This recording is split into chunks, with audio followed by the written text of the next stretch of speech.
Selamat pagi, Shalom Bapak Ibu Saudara-saudara yang terkasih. Kita kembali di Renungan HKBP Sutoyo pada hari Sabtu 11 April 2026.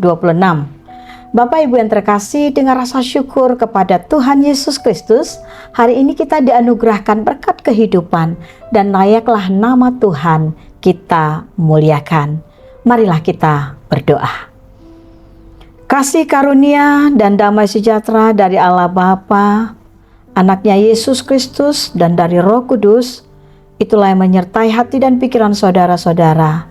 Dalam Yesus Kristus Tuhan kita. Amin.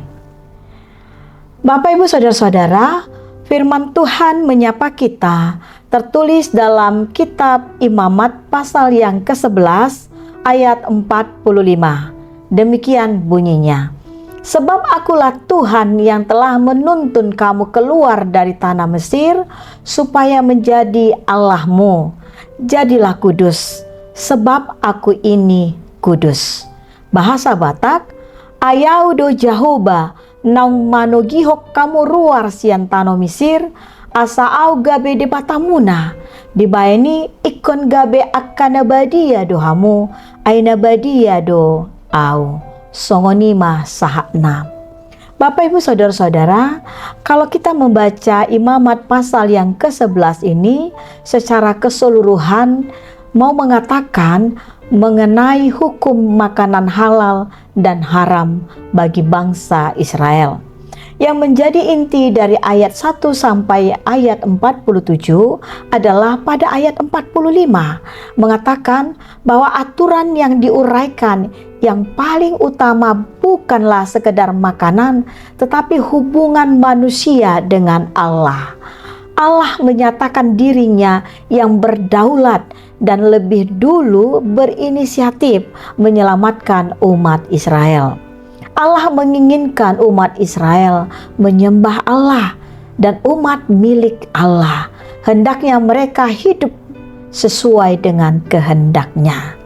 Meskipun aturan makanan dalam nas ini tidak mengikat bangsa Israel atau umat yang percaya, prinsip yang harus dilakukan dalam kehidupan sebagai identitas rohani adalah kita dipanggil untuk hidup berbeda dari dunia dan hidup kudus, sebab Tuhan kita adalah kudus.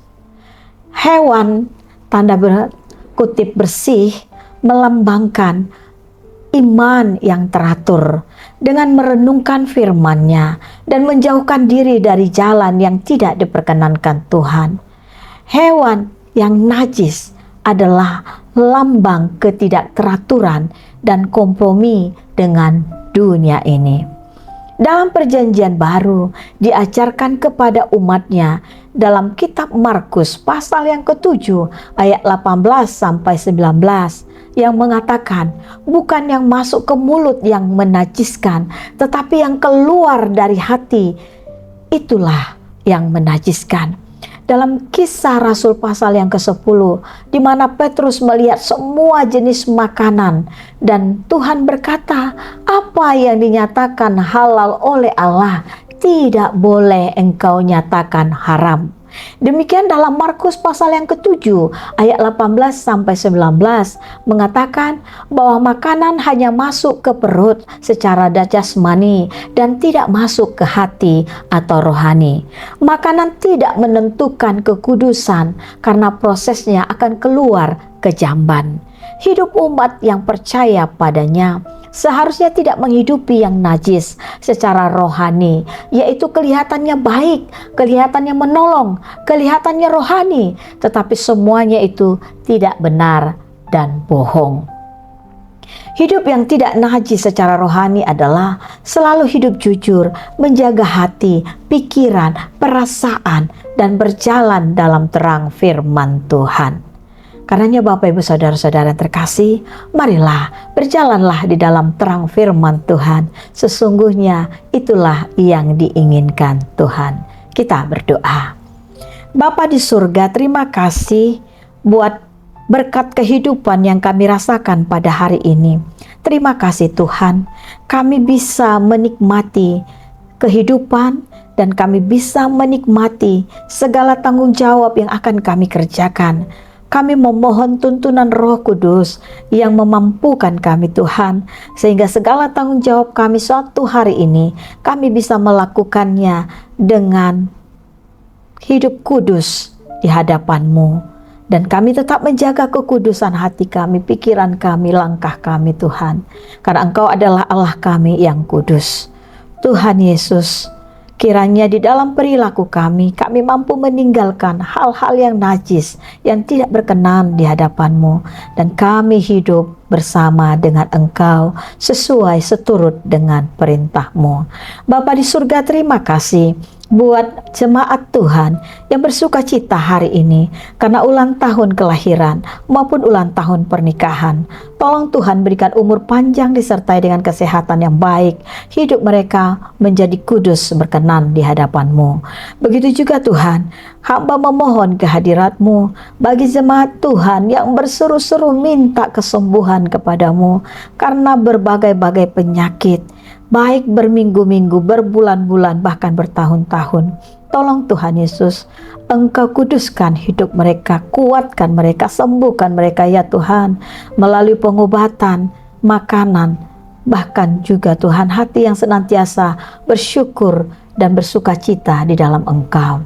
Bapa yang baik, dengarkanlah doa dan permohonan kami ini.